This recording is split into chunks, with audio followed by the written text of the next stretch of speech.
Good morning po. Um, Next slide, please.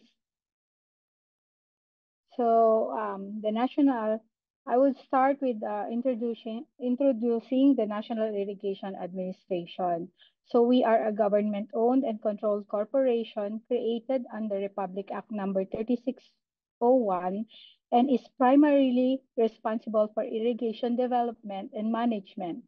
It's also a corporation empowered to purchase, receive, take, or grant, hold, convey, lease, mortgage, and otherwise deal with its own real personal assets and properties. With NIA's mandate to formulate and adopt policies for the management and operation of its assets and irrigation areas, it has prescribed rules and regulations governing the manner in which it will conduct its general business, taking into consideration its primary mandate, which is irrigation. There were thorough and comprehensive surveys done to pick the potential sites where number of them are canals and dams included and are suitable for multipurpose. Next slide po. There are activities that were started by NIA, including the determination and selection of potential and capable investor partners. In the process of accreditation of interested and adept renewable energy developers, bulk water, conveyance of water, aquaculture, aquasports, and ecotourism, domestic use, among others. So NIA carefully screened and chose the qualified company partners for these projects. The task is to identify and determine potential sites for the establishment of operational mini hydroelectric electric power plants in the NIA-owned and administered irrigation systems and non-hydroelectric renewable energy related projects. Next slide po.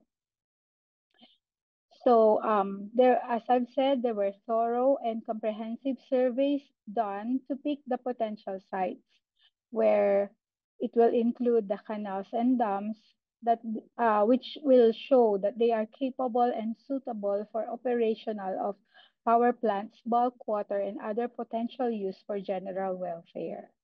And working on NIA's mandate to include construction of multipurpose water resources projects designed primarily for irrigation and secondarily for hydraulic power and development, plans and designs of experts were consulted for plant construction and in close coordination with other government agencies that they were able to come up with viable projects.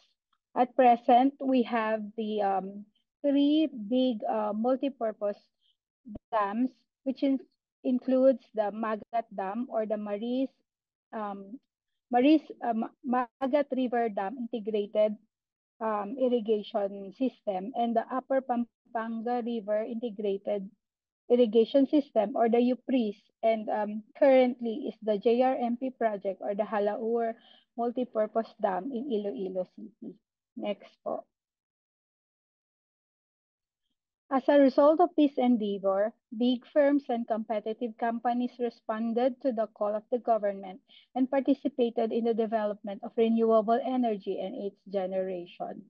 In response, NIA crafted the first policies and framework to promote transparency, accountability, competitiveness, for and in order that NIA obtains the most reasonable benefits from these projects.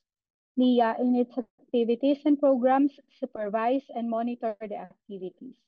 NIA was also asked to consider by companies with projects for ecotourism promotions, like partnerships in water sports facilities in NIA reservoir areas, beautification and development of idle lands, and properties with potential partnership with organic farm owners. Among the few accepted proposals for potential projects that will help NIA to have an income generating projects which will help also support the delivery of services to the Filipino farmers. Next po.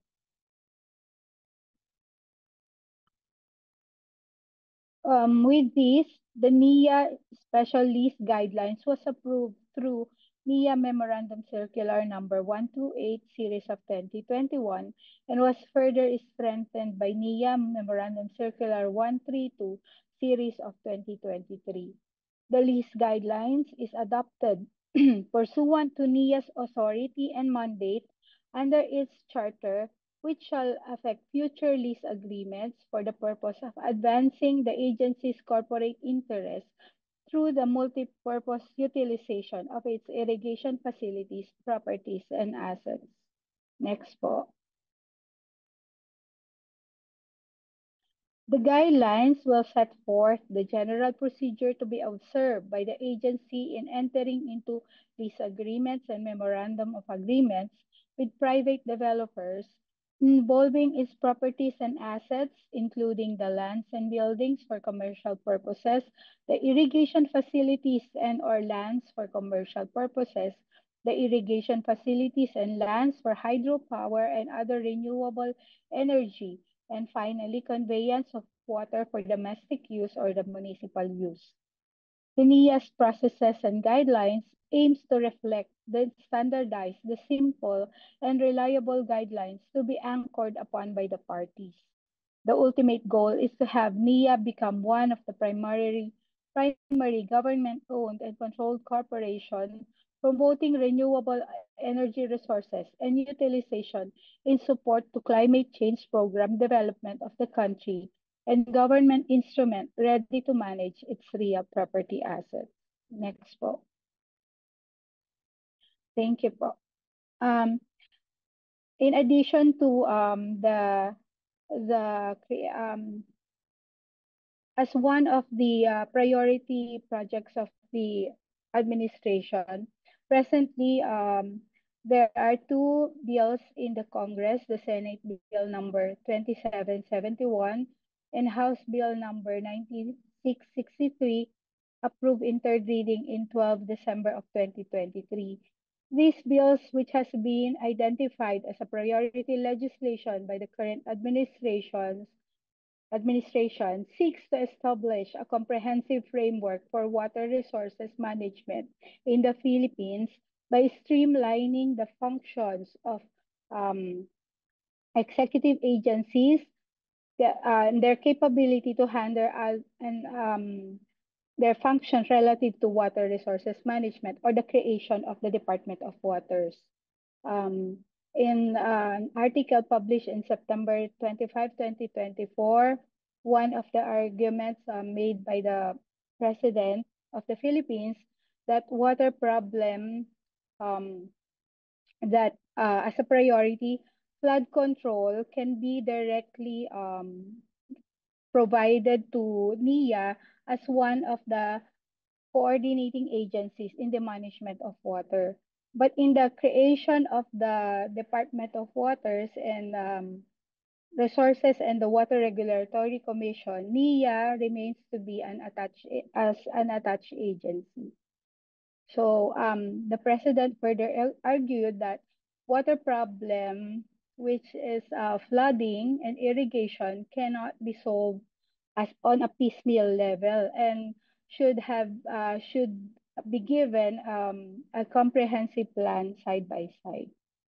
So um, this this these are the legislations made. Thank you.